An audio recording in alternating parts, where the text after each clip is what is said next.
Bismillahirrahmanirrahim. Assalamualaikum warahmatullahi wabarakatuh. Sebelumnya perkenalkan, nama saya Analia Garnani Tias dari kelas 2B Kebidanan Bogor. Nah, di sini saya akan sedikit membahas atau mengulas tentang cardinal movement atau mekanisme persalinan. Oke, baik, langsung kepada pembahasan. Tapi sebelum saya menjelaskan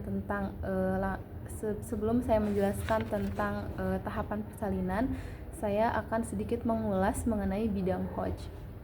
Baik, yang pertama itu ada Hodge 1. Nah, Hodge 1 itu dia setinggi sakrum dan juga setinggi sakrum, linea innominata, dan juga pinggir atas simfisis. Itu adalah Hodge 1.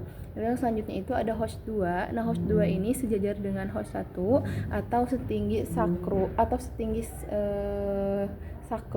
setinggi sakrum dan pinggir atas simfisis. Itu Hodge 2. Lalu kemudian itu ada Hodge 3. Nah, Hodge 3 itu sejajar dengan Hodge 1, Hodge 2 dan setinggi spina ischiadica. Nah, spina ischiadica itu adalah tonjolan yang ada di sebelah sini. Tonjolan yang ada di sini ya. Sebelah sini pokoknya.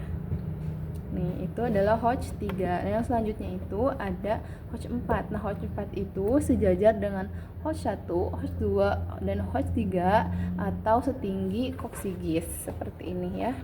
Jadi di Hodge 4 itu setinggi dengan koksigis.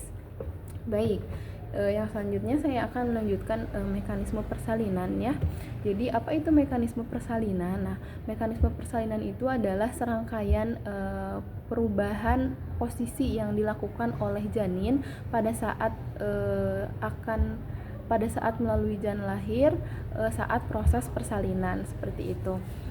Dan komponen yang paling penting dalam mekanisme persalinan itu ada dua. Yang pertama itu ada panggul ibu dan juga ada kepala bayi seperti itu. Baik, yang selanjutnya saya akan langsung menjelaskan tahapan persalinan. Nah, tahapan persalinan itu dibagi menjadi 7.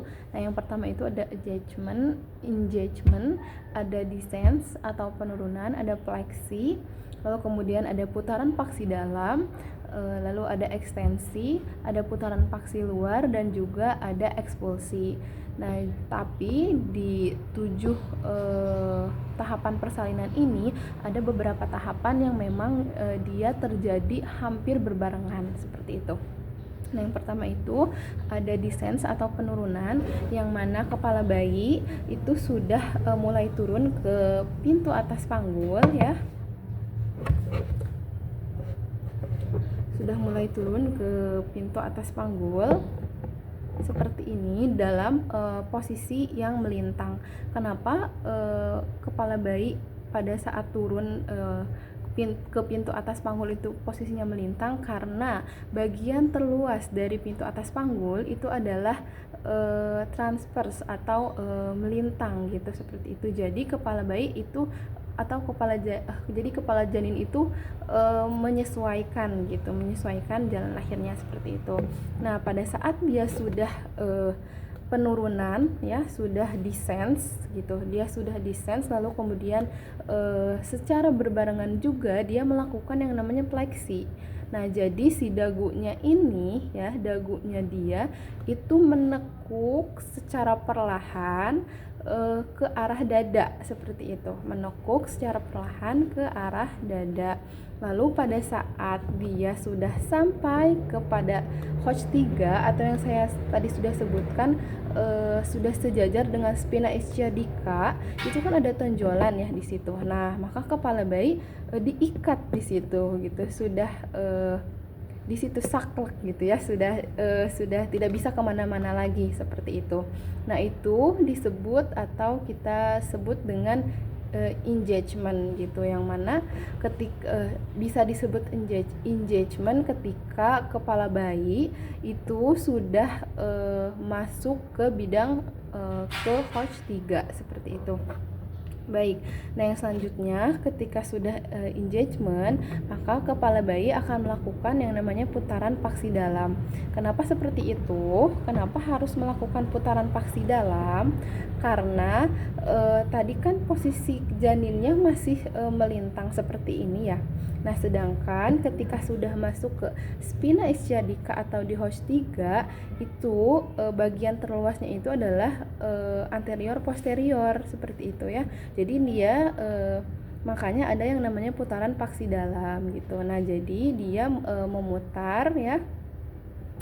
Memutar seperti ini.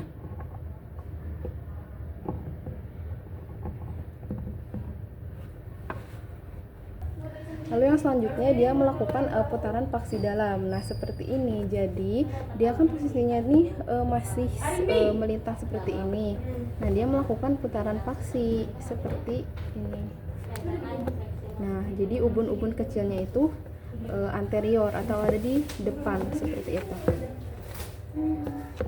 Nah, tapi tubuhnya tuh masih melintang gitu. Jadi, dia hanya memutar sedikit kepalanya saja.